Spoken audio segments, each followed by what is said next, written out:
Imagine trying to fall asleep in a room where 10 people are already breathing, whispering, shifting, and turning in the darkness. Your parents are there, your siblings are there, maybe a servant curled up near the fire, and possibly even a traveler who paid for a place to stay the night. In 13th century England, this wasn't unusual at all. Privacy barely existed, and a bed didn't belong to one person. It belonged to the entire household.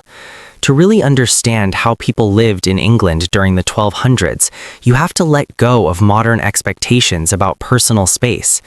Today, homes are built around the idea that everyone deserves a private corner, separate bedrooms, closed doors, quiet spaces where you can be alone. But in medieval England, especially for ordinary people, the house was often just a single room where nearly everything in life happened together. Most rural homes were small timber buildings, constructed using a method known as wattle and daub. Wooden frames were packed with woven sticks, then covered with a mixture of mud, clay, straw, and animal dung to form the walls. The roofs were thatched with straw or reeds, offering some protection from the weather, but still allowing drafts and smoke to slip through small gaps. Chimneys were rare in simpler homes, so smoke from the central fire slowly drifted upward and escaped through the roof. Inside, this one room served multiple purposes. During the day, it functioned as a kitchen, a workshop, a dining area, and a gathering place. A fire burned in the center, used for both cooking and warmth.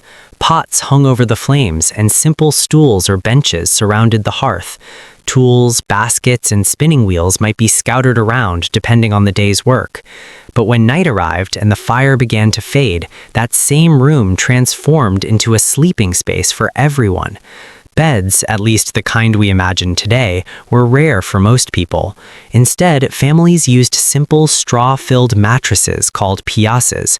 These were basically sacks stuffed with straw, dried grass, or leaves. During the day, they were rolled up or pushed aside to make room for work. At night, they were spread across the floor. The floor itself was usually covered with rushes, dried plants scattered across the ground. They softened the hard surface and absorbed moisture, but over time they also collected crumbs, dust, and animal waste. Fresh layers were sometimes added on top rather than fully replaced, which meant the floor could become surprisingly dirty.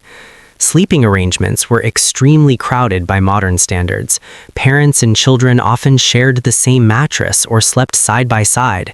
Siblings lay close together under a single blanket. Personal space simply wasn't part of everyday life. One major reason for this closeness was warmth. Medieval homes had poor insulation, and winters in England could be brutally cold. Sharing body heat made a real difference, and at times could even be necessary for survival. In larger households or manor homes, things looked slightly different, but not necessarily more private. These homes often had a large central room called the Great Hall. It was the heart of the household, where meals were eaten, guests were welcomed, and daily business was handled. When night came, many servants slept right there on the floor. They would lie near the fire for warmth or wrap themselves in cloaks and blankets. If travelers arrived, they might also be allowed to sleep in the same space. It wasn't unusual for a single room to hold a dozen sleeping people. Even sharing beds with those outside the immediate family wasn't considered strange. In medieval culture, a bed wasn't seen as a private object. Historical records describe guests, servants, and even acquaintances sharing the same bed simply because space was limited and bedding was expensive. For wealthier families, there was sometimes a small escape from the crowded hall. This room, known as the solar, was usually located on an upper level. The lord of the house and his family might sleep there, slightly removed from the activity below. But even the solar wasn't truly private. Servants entered frequently to bring food, tend fires, or handle clothing and household duties. Visitors could also be received there. The idea of closing a door and being completely alone was something most people rarely experienced. At night, these homes were never truly silent. You would hear the crackle of the fire, the rustling of straw mattresses, quiet conversations, snoring, coughing, and the wind pressing against the walls. Darkness came quickly once the fire dimmed, because candles were expensive and used sparingly. People slept, or at least tried to, surrounded by others, sharing the same air, warmth, and space. To them, this way of life didn't feel strange or uncomfortable. It was simply normal. When people today think about medieval England, they often imagine a dirty world where no one bathed and everything smelled unbearable. But the reality was more complex. Hygiene in the 1200s wasn't the same as today, but people were not completely indifferent to cleanliness. They understood the value of washing, fresh air, and maintaining a respectable appearance. Water itself wasn't hard to find. Rivers, streams, and village wells provided plenty for drinking and washing. However, heating water required time and effort, and firewood was valuable. Because of this, full-body bathing wasn't a daily habit for most people. Instead, they practiced what historians call partial washing. Each morning, people would wash their hands and face with a small basin of water. This was often done before meals as well. In wealthier homes, servants would bring water and towels to the table so everyone could clean their hands before eating, especially since many foods were eaten with fingers. Soap did exist, though it was very different from what we use today. It was made from animal fat mixed with substances like wood ash. It was rough and sometimes harsh on the skin, but it helped remove dirt and grease. Even without soap, water alone was considered useful to stay clean. Bathing usually took place in wooden tubs. In poorer households, these were often large barrels filled with water heated over the fire.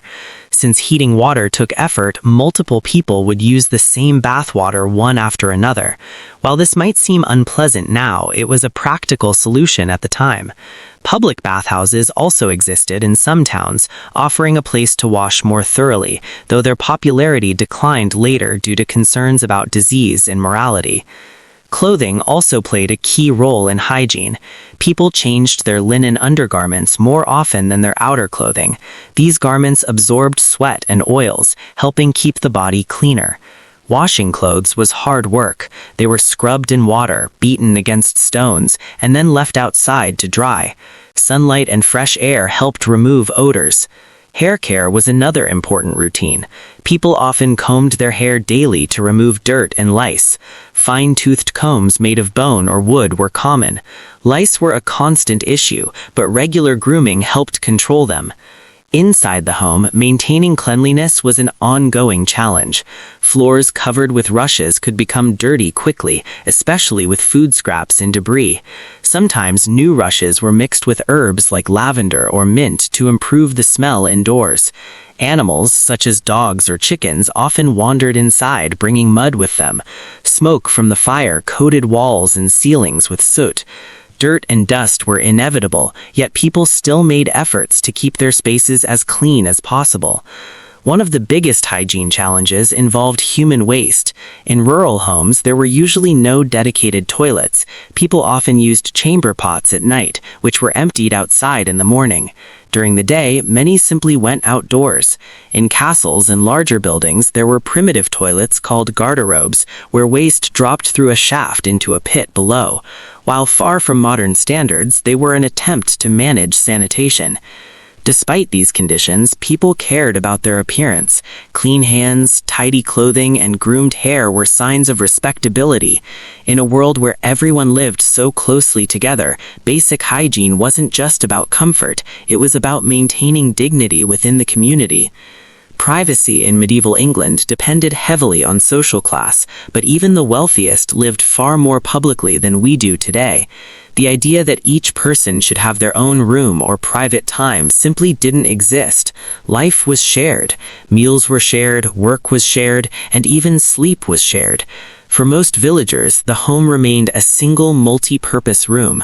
Families, including parents, children, and sometimes elderly relatives, lived together in one space. Conversations, arguments, laughter, and daily routines all happened within earshot of everyone. In wealthier households, the Great Hall served as the center of life. Long tables were set up for meals, benches lined the walls, and a large fire burned constantly. During the day, servants moved around carrying food, craftsmen worked on repairs, and business discussions took place. Visitors and travelers were often welcomed as part of social duty. At night, the hall transformed again into a sleeping area for servants. Servants laid bedding on the floor near the walls or close to the fire. Some slept wrapped in cloaks, while others used straw mattresses. With many workers in one household, the space could become crowded quickly.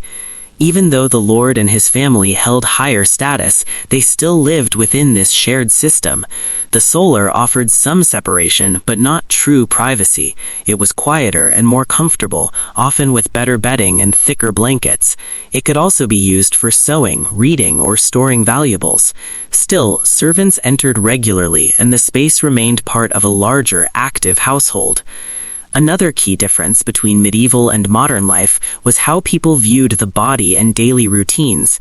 Activities we consider private today, like dressing, bathing, or sleeping, were often shared experiences. Even among nobles, bed sharing was common. Guests might be invited to share a bed with the host as a sign of hospitality. The concept of personal space simply hadn't developed yet. Instead, society focused more on community and hierarchy. Each household functioned as a unit, with everyone playing a role. Living closely together reinforced those relationships. Over time, this began to change. Toward the end of the medieval period, homes grew larger and more rooms were added. Bedrooms became more separate and privacy slowly increased. But in the 1200s, that shift hadn't happened yet. For the average person in England, life was lived almost entirely in the presence of others. Nights were spent surrounded by family, servants, and sometimes strangers, all under the same roof. The sounds of breathing, the warmth of bodies, and the glow of the dying fire were part of everyday life. In a world where survival depended on shared resources and cooperation, privacy wasn't expected. It was a rare luxury, and for most people, it simply didn't exist.